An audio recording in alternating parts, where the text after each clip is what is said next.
morning, everyone. Welcome to the UBC Learning Circle, hosted by the Center for Excellence in Indigenous Health. I'm very happy today to be joined by a couple PTs and admin manager. Was that your title, Louis? Yep. Yeah. We're going to chat a little bit about what it's like to be a practicing physiotherapist in community, what life's like at PT in school, and maybe how you get into it a little bit, or how you get into PT if that interests you. So seated with me today are Simone and Louis. I'll let them introduce themselves more fully in a second. And Mac Cardinal is joining us over Zoom. Before we go any further, I'd like to acknowledge that we are on the traditional, ancestral, unceded, and occupied territories of the Hunkaminam-speaking Musqueam people. I would also like to acknowledge the First Nations Health Authority for generously funding the UBC Learning Circle. As always, the topics we cover can sometimes be a bit sensitive and triggering. If that's you for today, if you know that that's you, please engage in some self-care. Talk to a friend, an elder, family member, counselor, whatever your support system looks like. Whatever your support system looks like, I encourage you to take advantage of it. So, brief introductions for our team before we get started. My name is Cole. I'm from the Chowthil First Nation. I'll be facilitating the session today.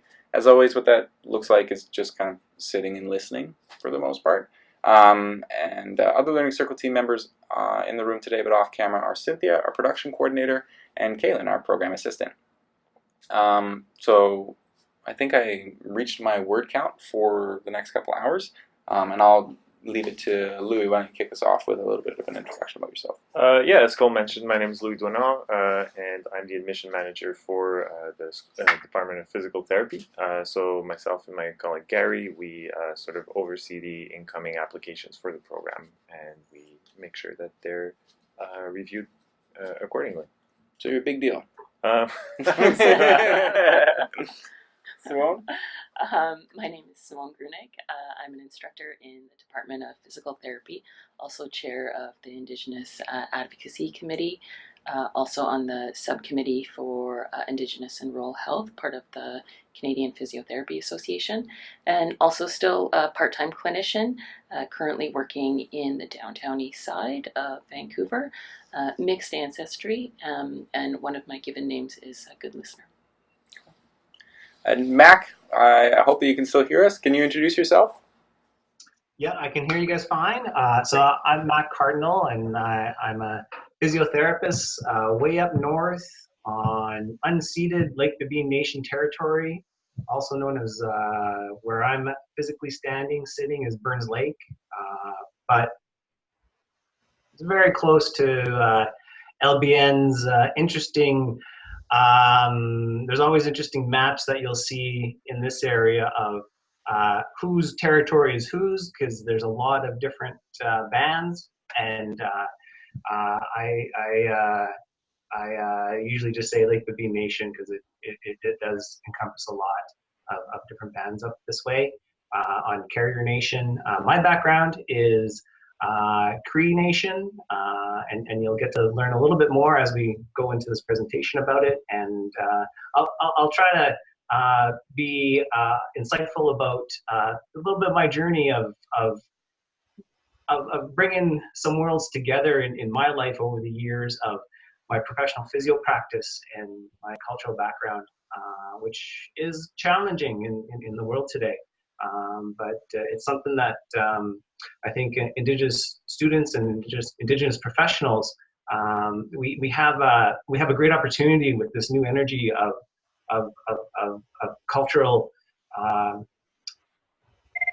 equities going on, and it's been a challenging journey, but very fun, and along my path I get to stumble across organizations like Cole's part of, and hearing what Simone is part of, and it definitely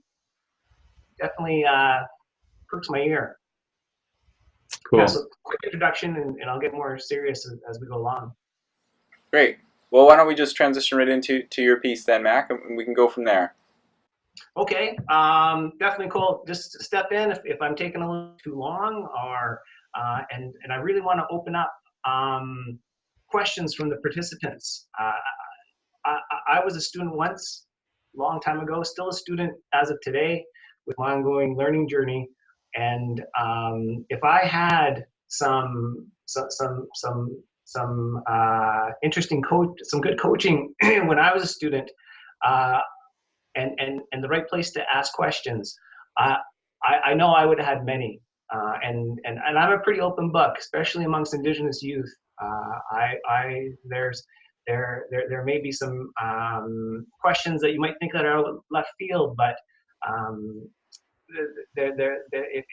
if you have them and they're in your brain, they're relevant.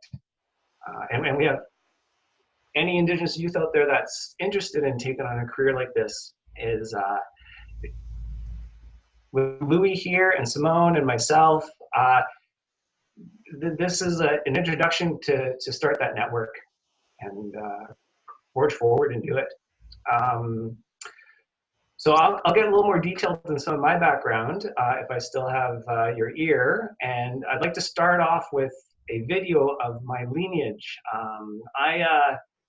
I have an interesting background, a Cree background, being in a non-Cree territory traditionally, and then over generations, it's become a Cree territory, and that territory is quite northern BC, around the Chetwynd area. And as I've grown older and taken in more stories in different chapters of my life, and now I'm a little bit more ready for this stuff from my family background, I'm ready to share it a little more. But it's a unique group of Cree people that I'm from that was. These are interesting words that gets thrown out there, and I'm still learning them. We were what would be called, technically from the federal government, is we were enfranchised, and that amongst the federal definition is that at some point in time you've assimilated into colonized society, and you've given up your inherent rights. Or, in other words, your status cards. So my parents and the parents before them were enfranchised, and for whatever reason, every family has their stories, and for whatever reasons. And when you look in the history, there's things like selling script that goes along, and some of the stuff isn't written down, and some of it is. That's my continuing journey myself. But this area that I'm from was called Moccasin Flats, and it was outside of the Chetwynd town boundaries. And lucky enough, there was a great documentary of this lineage from the early 1970s, I believe 70 or 71. And we'll go to that video now. Just before we play the video, though, we'll probably maybe watch 3 to 5 minutes. I'll cue Cynthia about when I want to kind of take over again. But for the people listening, the video starts with some sounds, and challenge yourself if you can match those sounds to what's going on.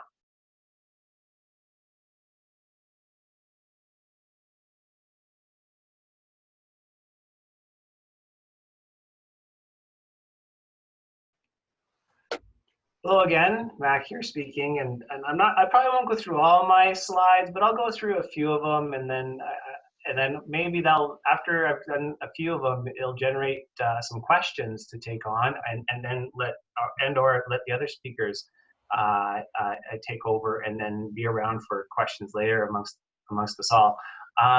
So that video is really dear to my heart. It does choke me up at times here and there, seeing it, and it gives me power too. And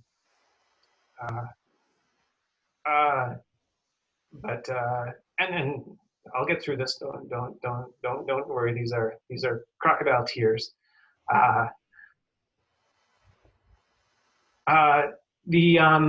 So I'll start the presentation a little bit about my self now and what I do, and and hopefully it jazzes you up to become a physio. I think it's really worthwhile. This physio thing, I call it. I've done it for more than 20 years now, and I call it a craft. And I could sum it up with some few lines of we really engage with our clients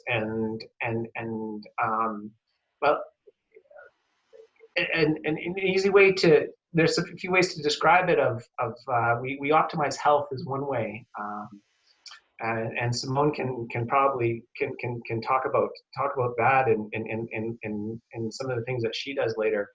And I do a little bit of that too in the hospital here every day.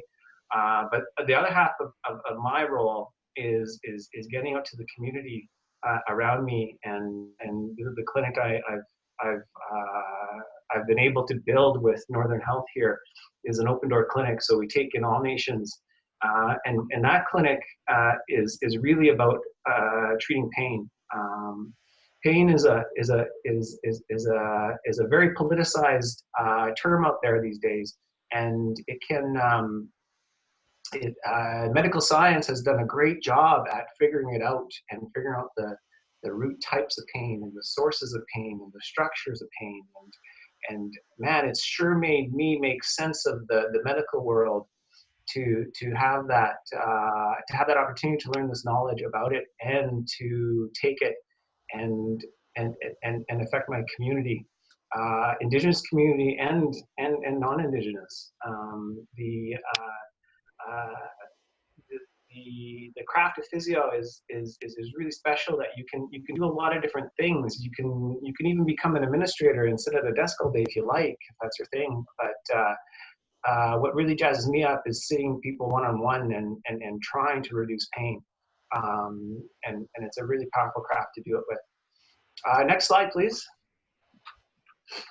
So you seen, I wasn't in the video, but that video was my great-grandma opening. And if you got to listen a little bit at the start, there's obviously a crow there, and then there's the scraping of the moose hide, which is really important in my world to this day. You can see some of the product that it can produce, and there's some amazing connections to the land with these products.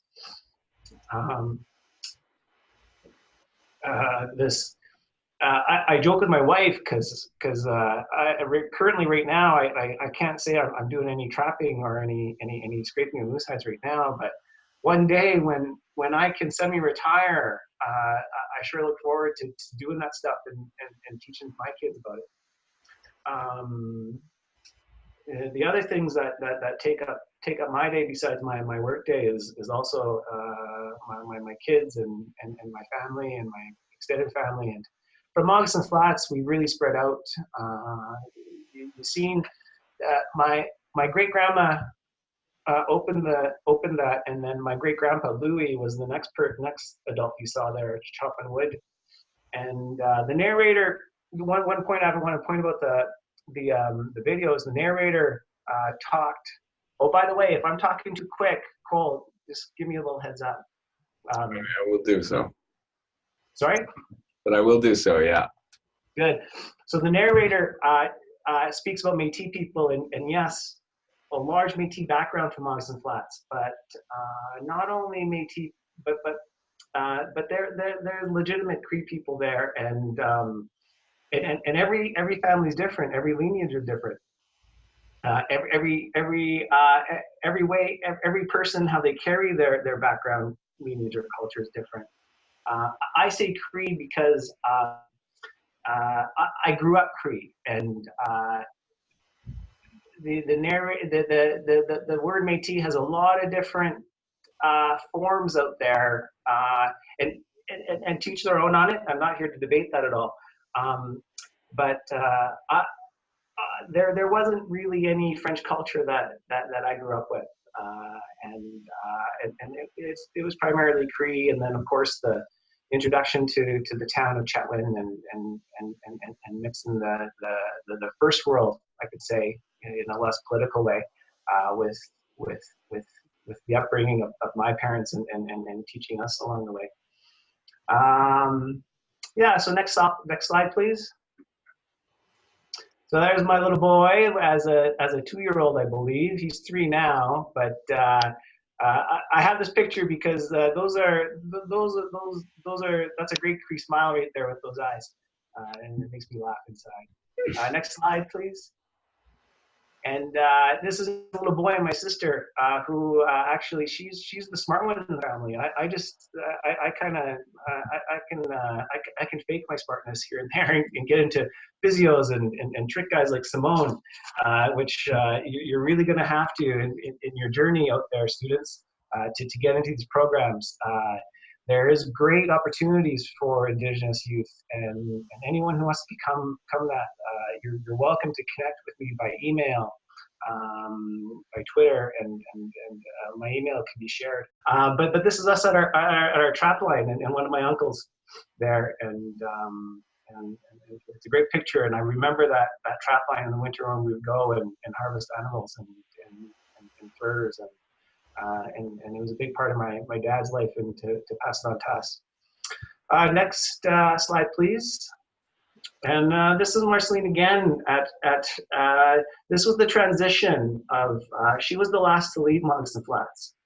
And her background is Dégelé and Gladue and Ghost Keeper. And then my father's background is Cardinals, which is another Cree family. And from, they were continued to be disenfranchised, my dad's side. So my dad's side is status through the Whitefish Band in Alberta. These definitions on paper of who's status and not, it really is a thorn in my side, and I continue to have this fight myself. And cross fingers. My application has been 16 months with the feds, and maybe they'll reconsider my background to be to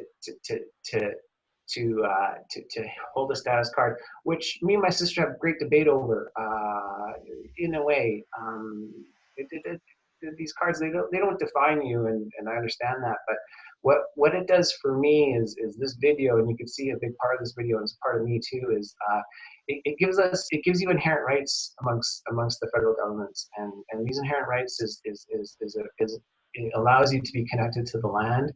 Yes, I do hold a federal, provincial hunting license and gun license too, and walk that world because I've had to.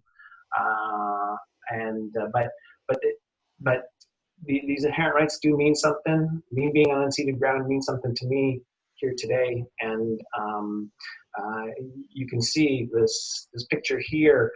Is a certain part of the year. In certain parts of the year, you do certain things. For example, my family likes to harvest moose in a part of August when the fireweed fluffles, and I can't do that now.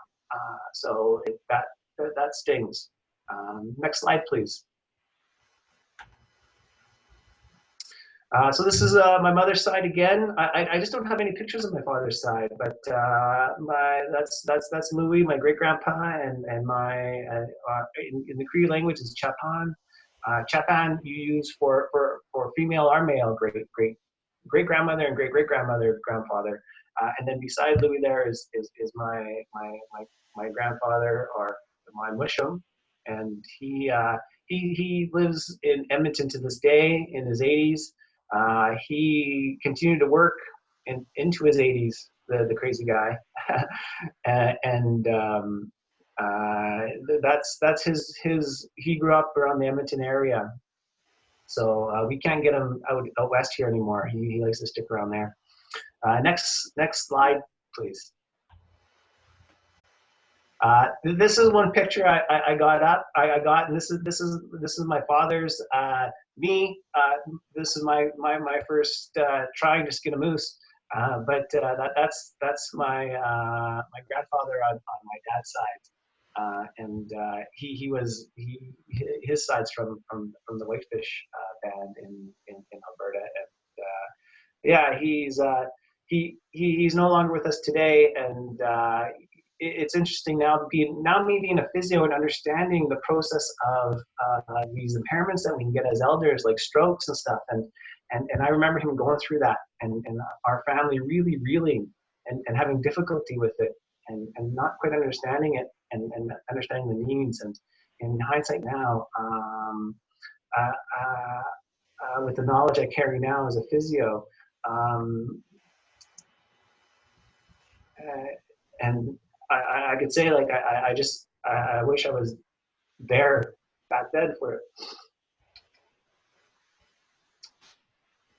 Next slide, please. I'll do this slide, and then I'll let someone else take over.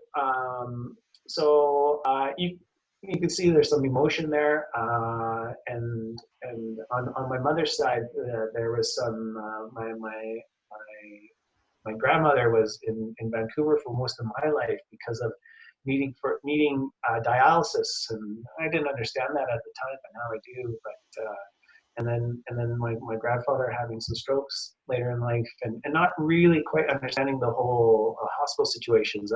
It took me a long time myself, just as a physio, to get used to that, and that was a journey on my own. And now with this new, this new cultural, oh man, I just think it's just like exploding out there, and also understanding of mental health is so much better. There's resources for you students in the future sorry, my computer went down now,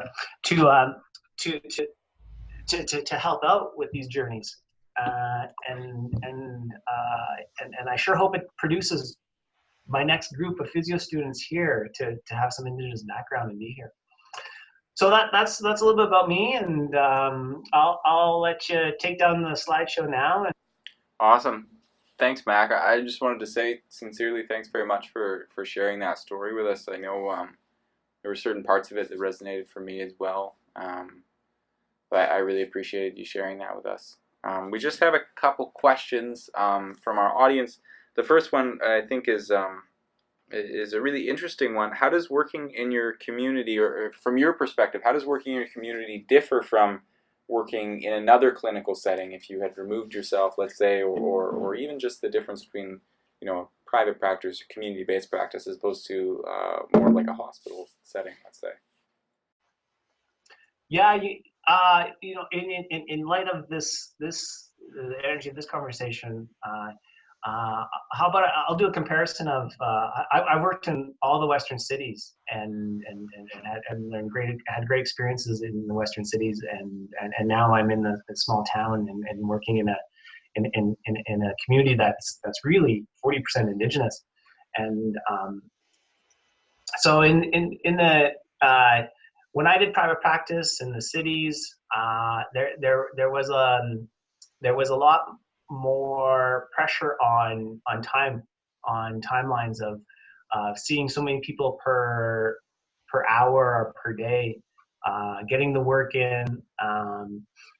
What I've evolved into my outpatient clinic here is taking time. I don't have the luxury of booking numerous appointments after an assessment right now because of the resources available. But I now book 1 hour one-on-one time, which is kind of unheard of in the private practice or the outpatient world. I do see a shift going into more one-on-one time though, and that's really going to be really good for our profession versus the 6 to 12 minute visits. But here, taking the time and allowing people to give them time to engage into my style of delivering the service, and for them to engage into what we're trying to do. There's we got nothing but time in a way, and so that's a big difference. Is spending that extra time to chat about fishing and to chat about the weather, and that was in my first 10 years doing private practice. There was a lot less of that. Mm-hmm. Yeah, I'm sure we can all agree and attest to the fact that building relationships and building rapport with particularly with Indigenous patients or clients, but for everybody is only going to benefit the patient or the client in the long run. And I think it's a really big part of engaging in that decolonial work that we can as healthcare professionals is making these spaces feel safe particularly for people that are coming from families with history of trauma related to healthcare settings, not necessarily PT, but going to a hospital, for example, or going to a clinic can be difficult. Members of my family can't engage in that place. So it's really great to hear that you're able to connect with those people and build that rapport so they trust you. You know what I mean? And they feel good about coming back. Yeah. So we do have another question. This is actually good. In your experience, was there anything that was really challenging while you were studying at university or either at an undergrad level or PT? Was there anything particularly challenging? Absolutely. And I can answer this question in so many angles, and it depends on the space and where my brain goes with it. But instantly where I go with that is I was always grade school, junior high. I honestly was a C student. It took me a little while just to get comfortable in public school systems, and by grade 11, I figured out some ways of just studying, of just how to apply myself a little better, and that was important. And then to see results of becoming a B student, and then hey, no, I got this math thing now, and I got this physics thing makes sense to me, and doing well in courses like that. And those small little steps, those little successes, building on success versus maybe in the past in the grade school I was not quite building on success and got stuck in this and not stuck, just not quite learning how to learn. And then jumping into post-secondary school, and knowing that my brain is maturing, and understanding how my brain held on knowledge, and how I needed to be practical with it, which is definitely part of my lineage. And what and I had success in sports, and that transferred over. So where I'm getting to is when I got into college, and me figuring out for myself and how to learn was a really big deal. How a strategy to go at my first year calculus was a big deal, and I learned that and I'll give you my secrets, guys. Is for calculus, I treated it like a sport, so you practice it daily or 6 days a week or whatever you can afford for time. But if I read about the lesson before the lesson, then the next day during the lesson, it stuck and it made sense in my brain a lot better versus feeling behind. And that feeling behind is a theme of it, kind of a theme I see of even Indigenous students today.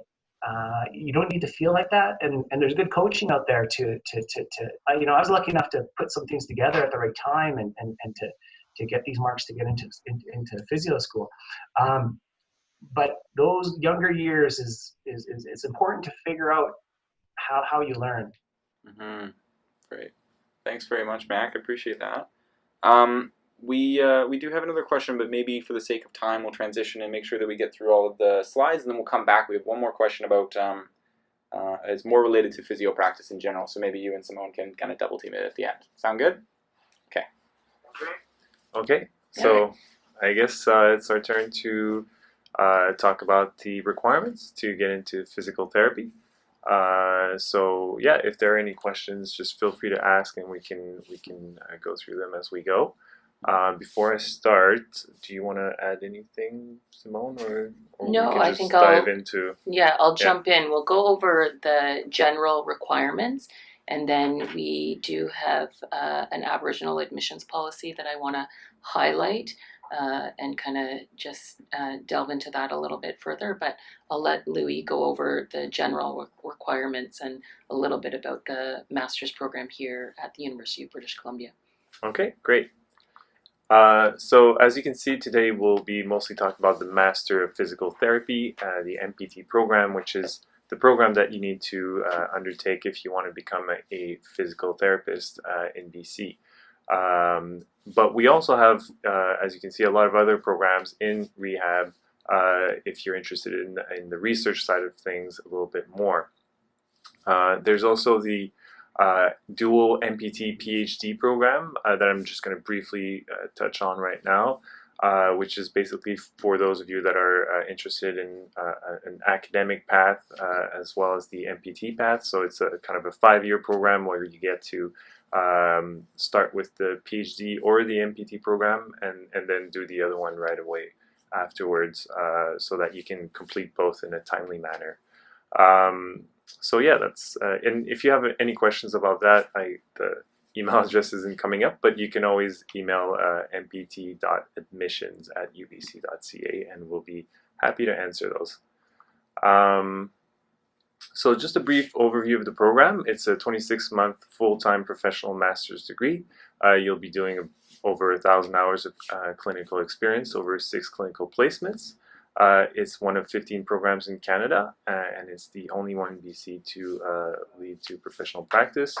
And it is accredited by the Physical Therapy Education Accreditation of Canada, which is also very important. So in terms of class size or cohort, every year we accept 100 students as of next year in 2020. We're growing our cohort by 20 students, and what's new for 2020 is that we'll have 20 students in Prince George physically there full-time. So it's a fully distributed program. It's the same UBC degree, but we'll have 20 students there interfacing with VC equipment with our cohort in Vancouver simultaneously. So for the requirements, you need a 4-year bachelor's degree, so 120 credits. Preferably, you would be coming from an English institution. If not, then you would have to pass the appropriate tests before being admitted. We require a minimum of a B plus or 26% in your upper level courses, so 300 and above for that degree, and a minimum of B or around 72% for your prerequisites, which are listed there. So those are kind of important, and a lot of people have questions about that. So if we have a bit of time after this session, I'd be happy to answer questions about the prerequisites. So prereqs are physics, English, anatomy, psychology, statistics, and human physiology. Human physiology, you're required to provide both a basic physiology course and an advanced physiology course. So residency, for the program we prioritize BC residents and as well as residents of Yukon and Nunavut. Another requirement is volunteer experience. So you'll need about 70 hours of volunteer experience across no more than 2 facilities. So a lot of people ask questions about what constitutes a good volunteer experience. I think we leave it kind of broad. There are a lot of good experiences that you can get out there. Our only sort of guideline is that it would it's better to interact with persons with cognitive, emotional, or physical disabilities. And then it's also required to take the Casper test, which basically tests your non-academic skills. For Casper, you don't really need to study because, like I just said, it basically tests your interpersonal communication skills, ethics, things like that. But it's good to go on the Casper website beforehand and sort of read up on the test itself, so that you familiarize yourself with the questions that they ask there. Am I going a little bit fast? I feel like I'm going a little bit fast. It's okay. But I actually had a question. Yeah. Could we go back to the other, to the previous slide, Louis? Thanks. This one? Yeah. Yeah, and I think something important to point out here is that while we're going through this, it seems like a long list of things that people have to do, and it seems a little bit overwhelming. Keep in mind, for those of us that are just starting university or college, or if you're just graduating high school, this does not need to be done in a year. This is something that happens over the course of many, many years. Your application, there is no established timeline. You don't need to be ready by the time you're 22. Do you know what I mean? There's lots of different timelines for the way that you can approach all of these professional programs, but I would imagine PT is exactly the same. And a good way, I think, for me to at least to frame the way that we're talking about volunteered or paid work experience, it's really just about, and correct me if I'm wrong here, but it's really just about students kind of getting the chance to be in a clinic, to experience what it's like to work as a PT ahead of time, so that at the end of the day you don't pay all this money for a degree and get out and maybe you don't like it, right? Yeah. That's a really good point. So it's not about like checking a box, Yeah. it's figuring out what you like. It's exposure. It's exposure to the type of clients that you may interact with once you graduate. Mm-hmm. And it's, seeing if the clientele that you may be interacting with are a good fit with kind of where you want to go with your career goals. I think it is really key to understand that you have a 4-year undergraduate process to go through before you get into the physical therapy admissions process. So, some people start taking some of the prerequisite courses, maybe their first or second year. Some of them might wait until their third or fourth year to start doing some of the prerequisite courses. A common question that we get is, a lot of people have an undergraduate degree in human kinetics or kinesiology or physical education. When you do those programs, you typically get the prerequisite courses within that degree to come into physical therapy. But we really, here at UBC, we really encourage people to take non-kin programs. And you can still, in a non-human kinetics or kinesiology program, you can still pick up those prerequisite courses either in that degree that you're doing or within the electives of that degree that you are completing. So do not feel any pressure that you need to have a kin background or a physical education background to be a physiotherapist. You do need to have those prerequisite courses, but you can take those during elective processes within your undergraduate degree. And I think here at UBC, we encourage that diversity because we know we need that diversity to be able to service the diverse patient population that we see. Mm-hmm. Great, thanks, man. Yeah. Thank you. Cool. Yeah. So, references. Again, references are a pretty standard part of applications in general. We'll also ask a written question that, my most often changes from year to year. And whatever other sort of achievements that you have in your life, whether it's other types of volunteer experience or awards, medals, competitions, things like that. Because the more we know about you, the better the better we get to know each applicant. So here I guess I wanted to talk a little bit more about the MPTN program. So if you are interested in studying in Prince George, then as part of your application you should submit basically 2 forms. One is a lived experience form and the other is a rural affinity form. The rural affinity form basically asks for you to talk about your experience in rural communities, and the lived experience form is basically just a list of places you've lived or for any amount of time outside of big cities, basically. So important dates. Application this year, they opened on November 1st, but that changes from year to year. So, this is probably a good time to mention that if you are somebody that's really interested in PT and you're thinking of applying in the future, I would highly recommend to frequently visit the website and read the information that's there and keep up to date on any changes that might occur, because things do change from year to year, and it's just important to kind of stay in touch.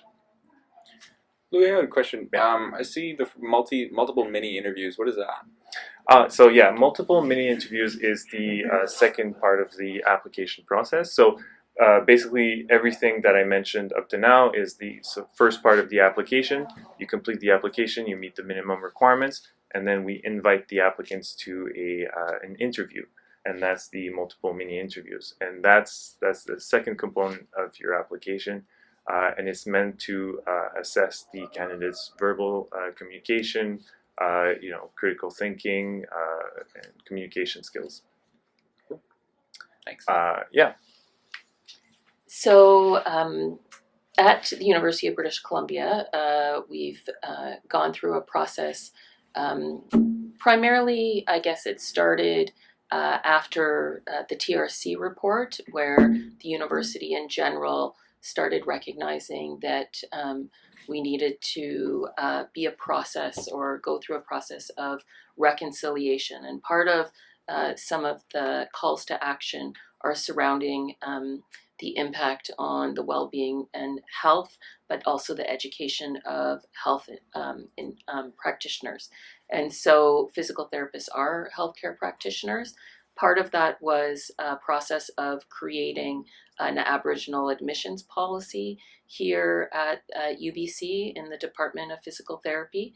And so for me, with my background, it was also a part of learning, also a part of allyship, understanding my own background and implications to my own background. And it ended up being that finally creating an Indigenous advocacy committee in the Department of Physical Therapy, starting to chair that, we were able to champion Aboriginal admissions policy. We're not the only physical therapy school in Canada that has a pathway for Indigenous students. So if you are looking at other universities, I encourage individuals to look to see if they have an Indigenous pathway also. Within our program, we reserve 4 seats that may be changing to 6 seats in the coming year for people that self-identify. And so if you do self-identify, we encourage you to reach out, self-identify in the application process. There is a way, I believe it's just a box that you tick off.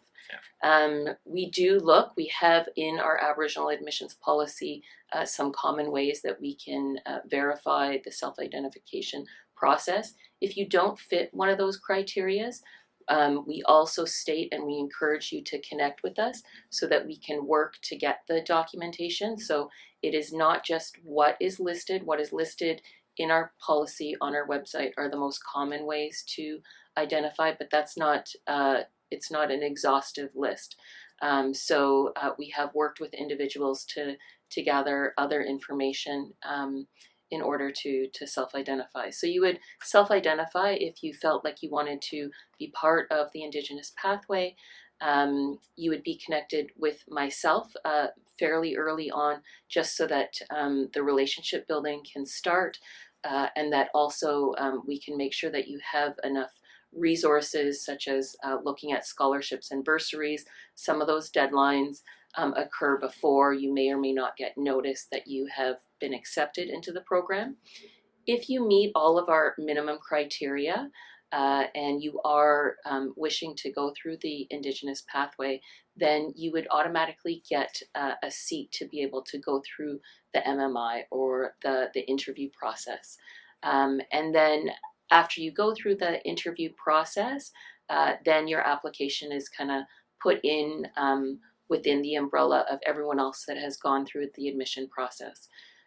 We do have a subcommittee, part of the admissions committee at the in the Department of Physical Therapy at UBC that are a mix of individuals that are of Indigenous background, that are part of the Center of Excellence of Aboriginal Health, that are part of, I think we have an individual from First Nations Health Authority, some practicing clinicians that help us review the Indigenous applications to ensure that we are mindful and we're kind of under the umbrella of really respectful allyship.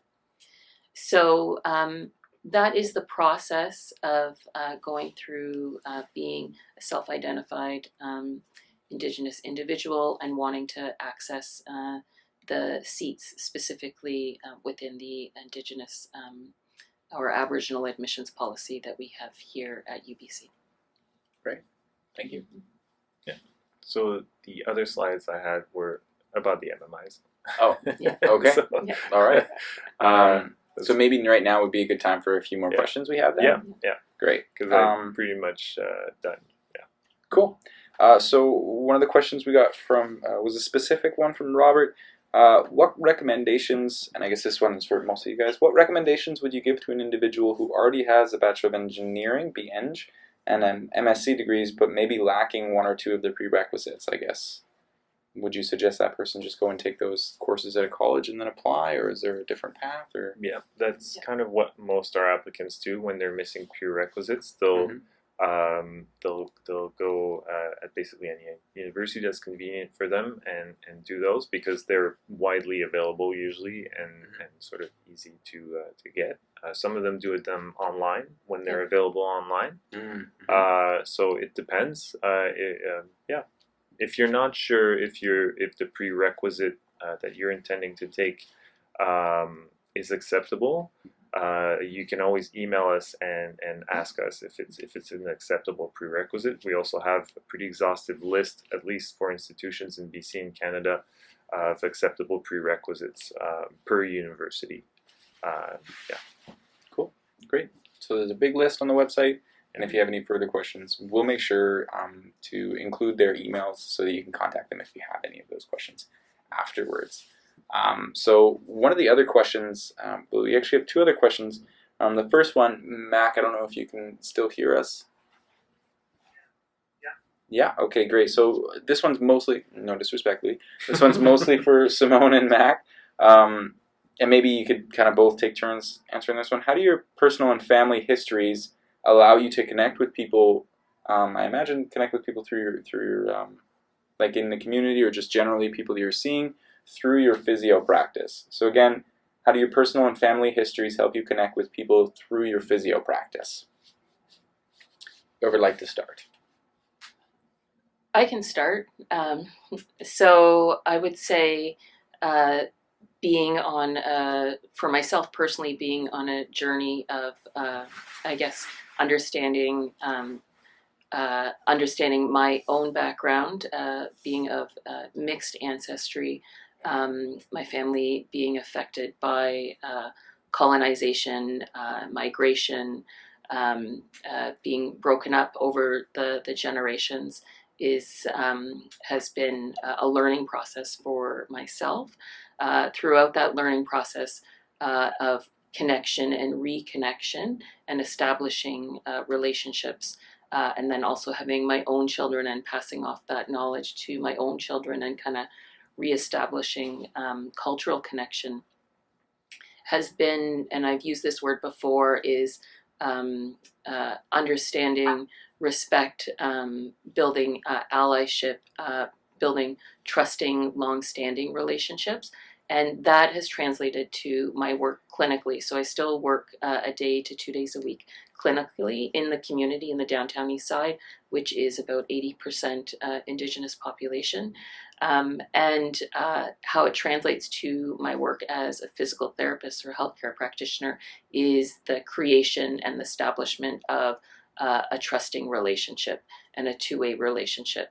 So building that trust and rapport, Mac had highlighted it before, where that takes time. That takes time in a setting that is safe, in an environment that is safe.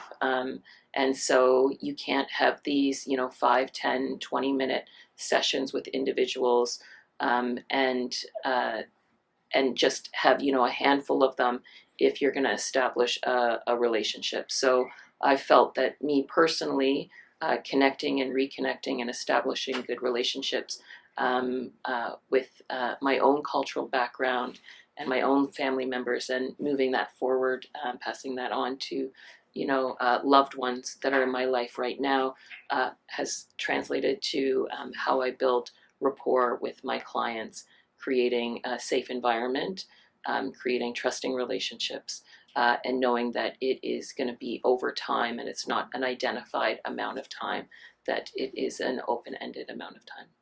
Yeah. Cool. Mac? Wanted to say something about Simone's practice there of being on Vancouver East Side and 80% being Indigenous in that area. Definitely, I think a lot of Indigenous families in this province have lost a lot of loved ones to that area of the world, and definitely through my family, numerous aunts and uncles getting lost in the shuffle down there and kind of losing themselves. So definitely a spot where we should have a good healthy presence and try to treat people out of their bunks or whatever it may be. So what was the question again? Because I have an idea I want to go down here. But Yeah, it was how does your personal and family history help you to connect with people through your physio practice? yeah, so that was just an example right there of it, of where Simone works. We've got connections all over. I can actually turn it around a little bit because we talked about the seeing Indigenous people. But yeah, I also like this craft has given me a really privileged lens to interact with all nations. I've been in a part of a lot of worlds with competitive sports and physio and with my family background. But for me, and here being where I'm at now, my words I've learned have a lot of weight amongst non-Indigenous people, and to see and not to I don't want to come across as it's going to be a lot of pressure for you future students and future physiotherapists, but how to also keep a positive light and keep a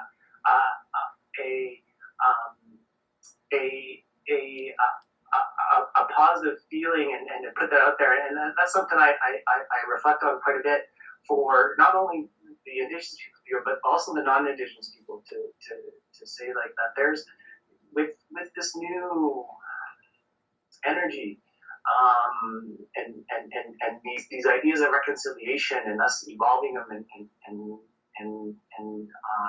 fine tuning it, because the details matter. The details really matter.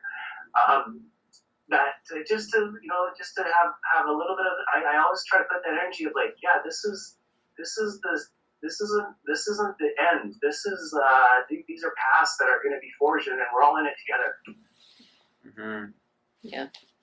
Yeah. I really resonate that with you, Mac. That this is, this is just like the tip of the iceberg, and I think the generations that come after us really have more knowledge, more acceptance, have more of an open heart in regards to the issues that we are currently and the relationships that we're currently building right now. And I think to resonate that positive energy, that energy really needs to go to the generations behind us or that are coming up, in order for there to be, just basic more understanding, love, and kindness, and that relationship building is really key. And I'm always in awe of the people that are graduating, that people that are younger than myself, not that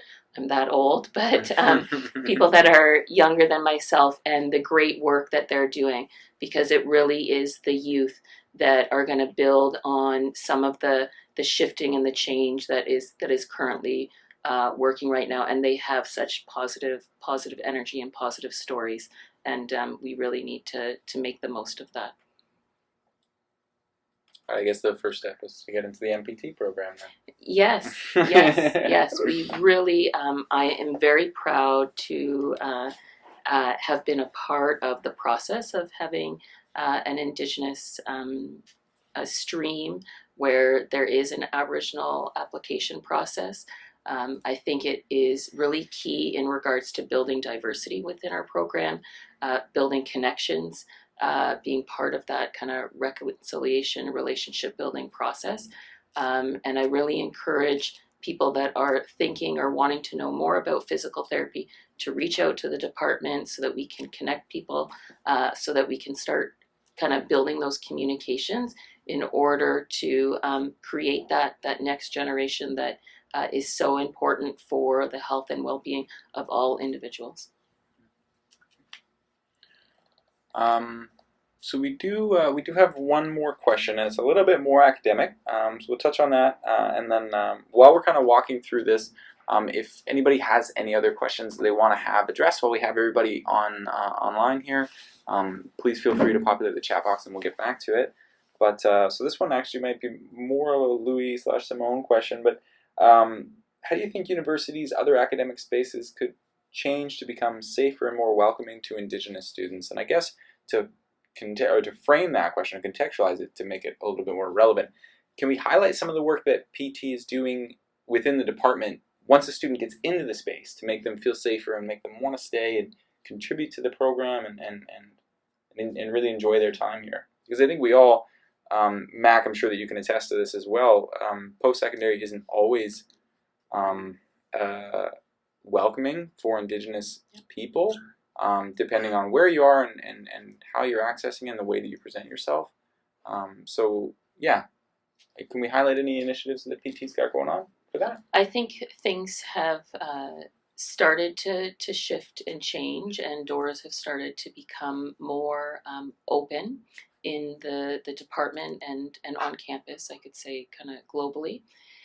For all health science students across campus now, we have these wonderful Indigenous cultural safety modules that all health science students go through. And I think as that education, specifically surrounding on cultural humility training, and I think as all students, health science students, go through these modules, it's creating kind of awareness and that necessary education on very important issues in regards to kind of the health and well-being of Indigenous patients. And I think that is having translation in regards to creating a more inclusive and safe environment for all students to practice in. So it's skills that, yes, that they learn and can use with their Indigenous patient population that they may or may not be exposed to when they are either on placement or start practicing, but it also gives them tools to use just within an atmosphere of studying and learning.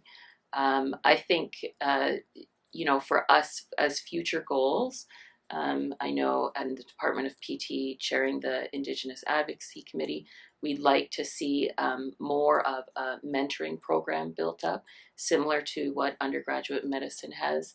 They have a mentoring program kind of from high school through undergrad while they're studying undergrad medicine and while they're on campus. And so I think that slowly is going to trickle down to the other health science programs. But also there are also lots of resources just on campus for Indigenous students. So, the Longhouse is one area where students can go to access resources, to have a safe environment to be in, for connection, for relationship building. And at the Department of PT, myself being one of the faculty members, where there is connection with students to create that inclusive environment, to be a relationship that is built to be a bit of a mentor and to answer questions or to kind of help with the learning process. But yeah, I think in future we're working on building some more resources and exposure to resources.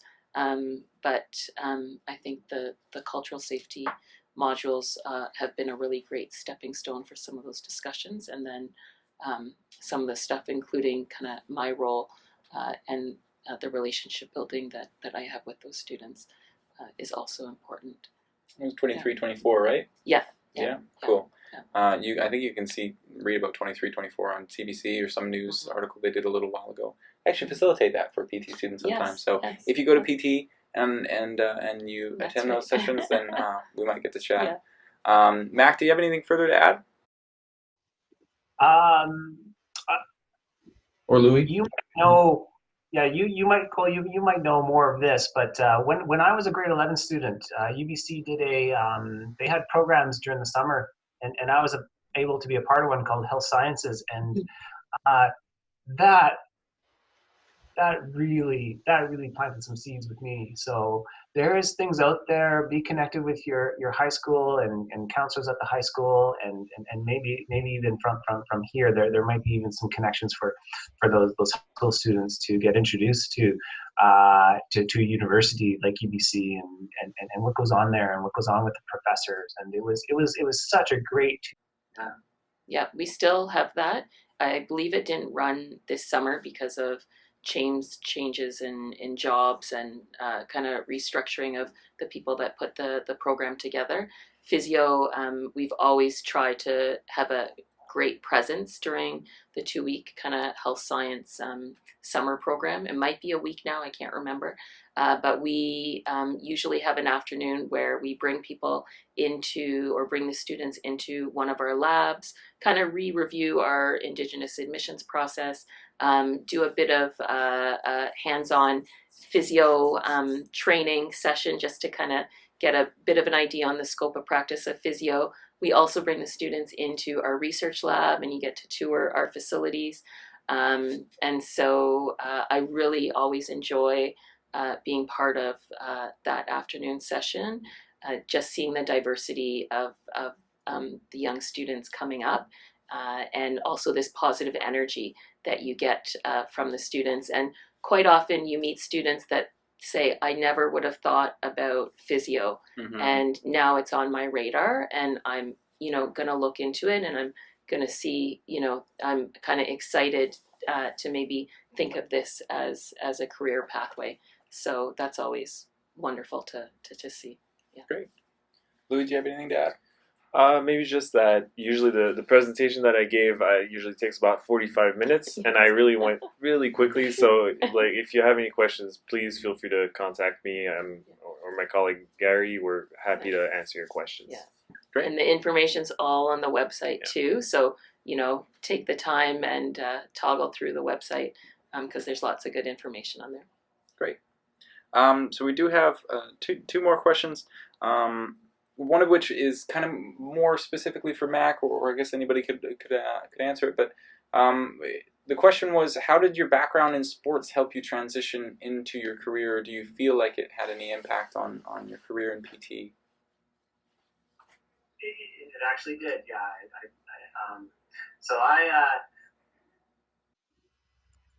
If you could picture this little chubby guy from Chetwynd, and my parents moved our family to Prince George, really for my hockey career at the time, and when I was 13, 14, but also for schooling, because in the area in the Chetwynd Secondary School at the time, my sister was just graduating, but she was there was limited courses available, like the Physics 12, like the Chem 12s, like the Calculus 12s that weren't offered, that just weren't offered. So the sports really got me. It really helped my self-esteem. Was the biggest thing of creating success for myself, and then getting a few injuries when I was in those younger teenage years, and being in Prince George, I went to a physio, and it really wowed me. It just really wowed just imagine this 13-year-old Cree boy kind of chubby with a sore back, and the healing powers that they had, and how they affected my pain. Yeah, so that was the start of my kind of real romanticism of physio, and then eventually putting the work to get here was a short story about it. Okay. Thanks, Mac. And then I think this one's for you guys. During placements, is there a way to work in Indigenous communities, or is there a way to opt in to choosing to work in Indigenous communities? I'm sure that this means trying to stick closer to home, but does anybody want to take a swing at that one? Yeah. Well, for starters, if you do apply to the MPTN program, you'll have greater access to northern and rural communities. I'm not sure exactly if there's maybe Simone can answer the how placements are Right. dispersed. But yeah, I'm pretty sure that every student has the opportunity to choose which communities they want to go to. Yeah. Yeah. So placements are categorized based on the requirements. So when you go through physiotherapy school, you need to have a certain amount of exposure to different patient populations. So you have to have, a certain amount of clinical hours to graduate that are based in kind of chronic disease management or acute care, or so you need to be able to have kind of a diversity amongst your 1,000 hours of clinical experience in order to graduate. And so the placement process is through a program that tries to match you up with the ones that you rank. Placements are identified if they do have an Indigenous health focus. So students can look at those placements and see, yes, I can put that down as, part of my selection. They try and match students to what they would like, and then also what they still need to fulfill in order to graduate. So you can't graduate just with all seeing, 5 or 6 placements, just seeing athletes. You need to kind of have that diversity, because when we graduate as a physical therapist, an entry-level physio, we have a realm of patients that we are able to practice within, and so we need that diversity upon graduation. So it is a process. The clinical education team that organizes the placements, they really try and work with the students to ensure that they're getting what they need to graduate, but then it is also in an area of interest. As chair of the Indigenous Initiatives Committee, we have started looking at, similar to undergraduate med, that has an Aboriginal residency pathway or program.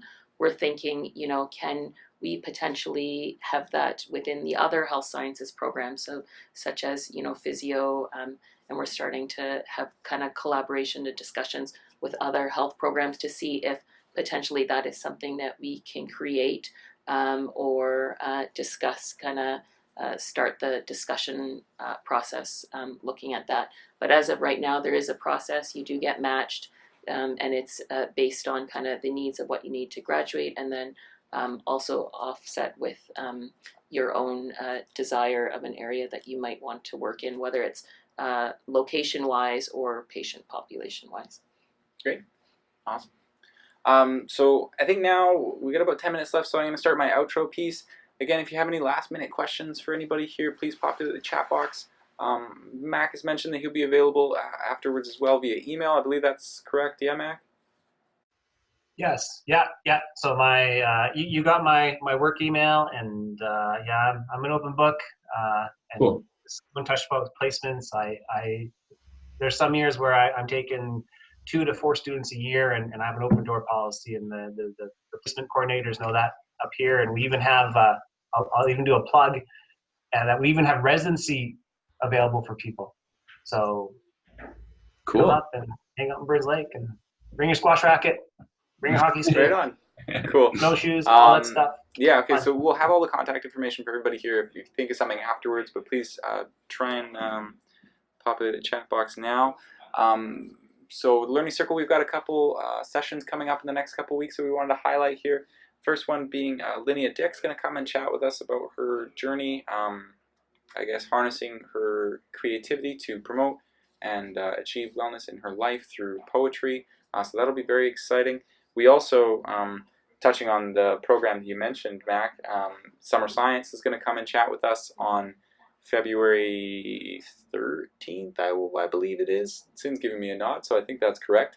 February 13th, Summer Science is going to come on and chat a little bit more about that. So if you are interested in hearing more about that program and what that looks like, please feel free to join us then. One other piece, Denise Finley, Indigenous Healing has been rescheduled. You can check the website to see all the specific details on that one, but just be aware of it. So I'm not seeing any other questions coming in, so I guess now would be a good time for us to sign off. Does anybody have any last minute things you wanted to say? No? Good to go? Feel like we chatted? Yeah. Okay. I just wanted to say sincerely, Mac, Simone, Louis, thank you very much for coming in and sharing your time with us, your experiences and your perspective. We really appreciated it, and I'm sure that all of the viewers did as well. So, Heidsepka to all of you. I appreciate it from the bottom of my heart. To everybody that's listening, thank you very much for taking the time out to listen and to learn a little bit more along with me. There's lots of things that I picked up about PT that I might not ever utilize, but I'm glad that I was here to listen to. So it was cool. Yeah. So thanks again very much, and until next time, take care. Thanks. Hey, Allah, hey,